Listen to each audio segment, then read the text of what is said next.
Okay, so let's turn over the cards. Well, between these two and this one, we're talking about your money and your health, Cancer. We have the Four of Pentacles and we have the Ten of Pentacles and of course the Seven. Like I said, I'll talk about that in a moment. Okay, so the Four of Pentacles can mean two things to me and they're totally opposite, but let's take a look at how this works with the 10. I use my pen. So we have the 4 here, and this guy is obviously holding on to his money as his feet on two of the pentacles. He's holding one safely and he's balancing on his crown, his crown chakra. So it either means that you're watching your budget, you're watching your money, the income that's coming in, you may have some additional expenditures going out, so you may be paying attention to that. On the other hand, it can mean opportunities, financial opportunities that come to you, or abundance that comes to you, or maybe, you do a scratch off. It can mean that as well, or someone offers you employment or, do an extra job or extra project. And, when I look at these two cities, it reminds me, this guy here, he's holding on to the money, but the cities in the background say, if you turn around, there's abundance behind you. Excuse me, I have a tickle in my throat today. So let's talk about how this works with the 10 of Pentacles. Now, the 10 of Pentacles is very much, happy around the money. It can mean inheritance. It can mean different generations living under one roof.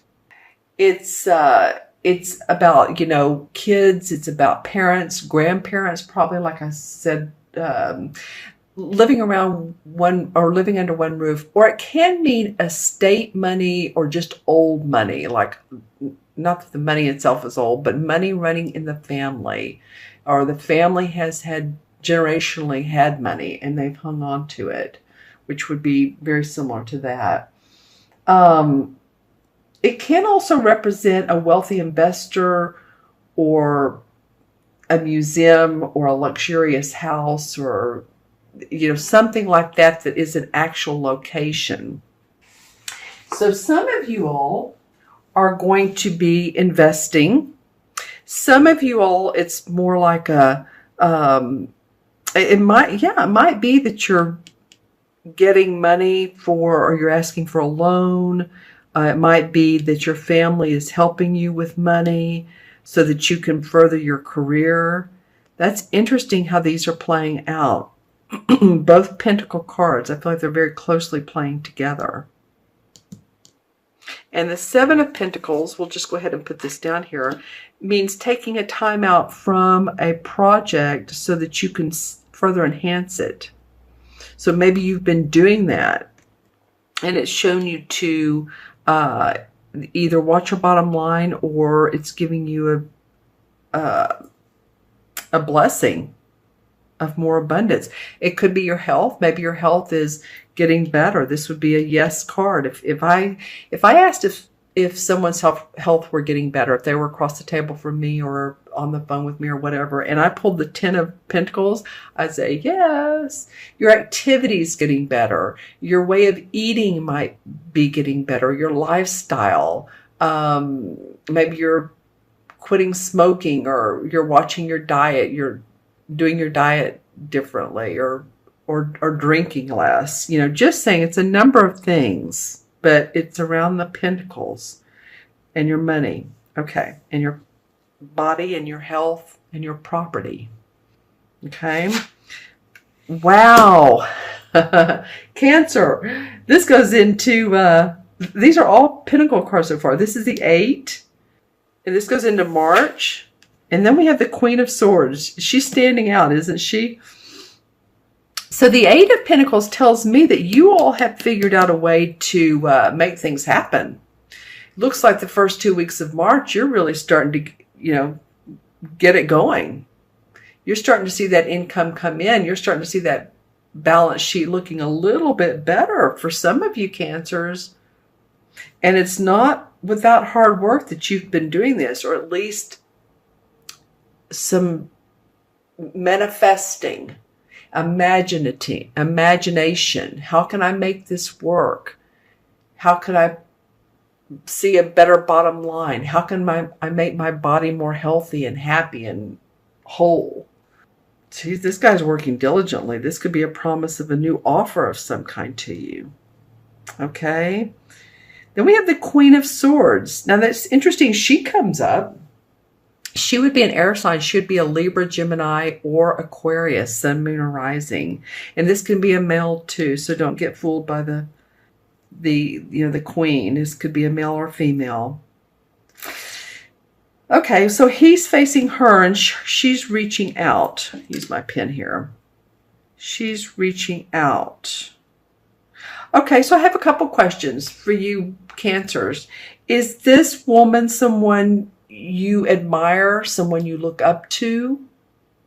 Are you trying to make her happy financially? Maybe this is a relationship and her or him? Or is this someone you're trying to get their business? She has her sword pointed up at the Ten of Pentacles. So she may have something to do with this dynamic here, this family dynamic inheritance. Just saying.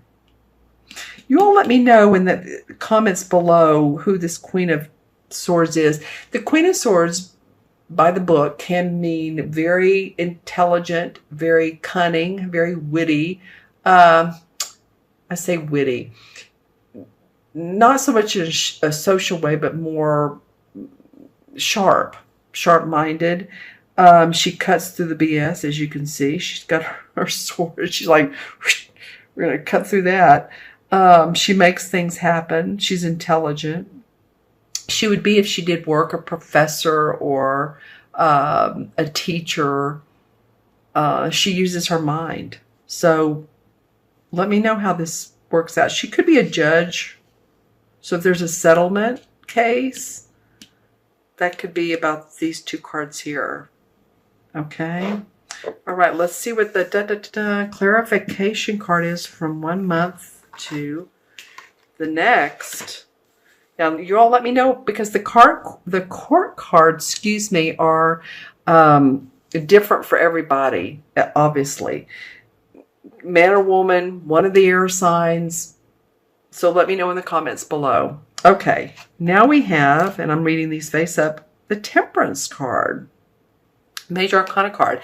So this is about staying balanced, staying grounded. Here's the crown in the background. So that's kind of like the, follow the yellow brick road and there's enlightenment. You'll see Oz, or, I'm being playful, but you know what I'm saying.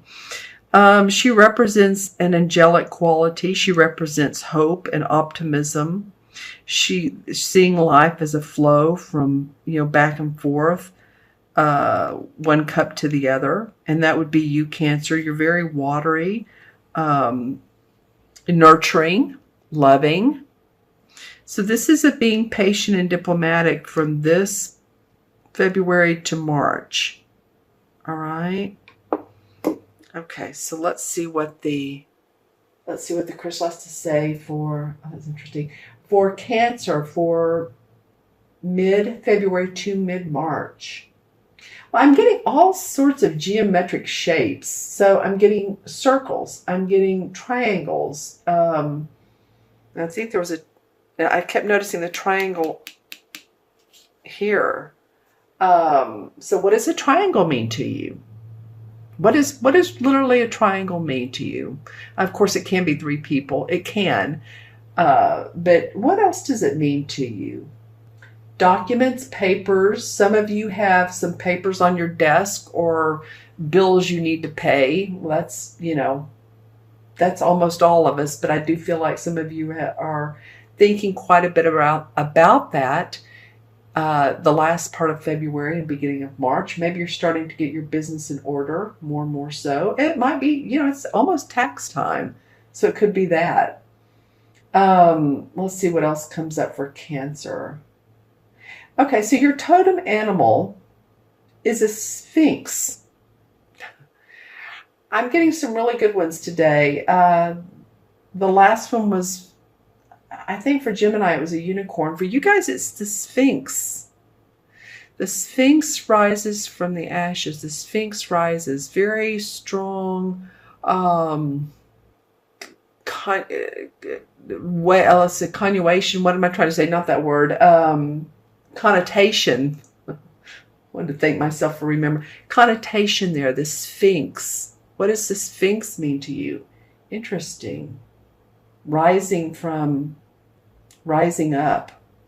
Okay, anything else that comes up for Cancer? And this Sphinx is what you would normally see as them lying down with their long legs in front of them, but also up in the body part like they're ready to take off. Interesting. I'm seeing a rainbow of colors, especially green. So green represents to me the heart chakra, and the heart chakra, of course, is love. It's creativity. It's about your health and your body and the flow of life with the flow of liquid circulating through. So we have that again. All right, Cancer. Interesting. And so pay attention to your circulatory system. Pay attention. You may want to walk more, get out more. I know in some parts of the U.S. it's really cold right now and it's challenging. But see what you can do, a little bit. Get that body moving some if you have not been. Get the body moving. Sometimes we sit too much, don't we? Okay, so let's go ahead and add up the cards here. We have, and I'm not going to use this one because it's not the main spread, but it is interesting to say, when you need to take a time out, Cancer, take that time out. Don't abort the mission, but do some planning. All right. So we have 4 and 10 is 14. And we have another 14. This is 14, so that's 28. And 28 and 8 is 36. 37. 3 and 7 is a 10. And 10 is deduced to 1 is I can do it. It's self-confidence. It's confidence. It's like having the go power, the juice to make things happen. And it's very much a number of creativity. So and courageousness. So it's 3 C's: courageousness, creativity, and confidence. So any of you all that were born on the 10th or the 1st or the 19th or the 28th, or that's your life path in numerology, you're all of the above, what I just said. Right? Okay, and 10 in the major arcana is the Wheel of Fortune. I love this for you all. So the Wheel of Fortune is the karmic wheels of fate are turning in your favor, Cancer. You're figuring something out about your money, for sure. I don't know if you're getting help or you're starting to figure out, oh, you know what, if I do it this way, like, in other words, if you're more efficient with your time, if you work smart instead of working hard all the time, then you see more benefits and rewards. Okay, so the karmic wheels of fate are turning for you. We see the ups and downs of life, but the Wheel of Fortune said it's your time. The Queen of Swords, again, put in the comments below who she is. I'd love to hear.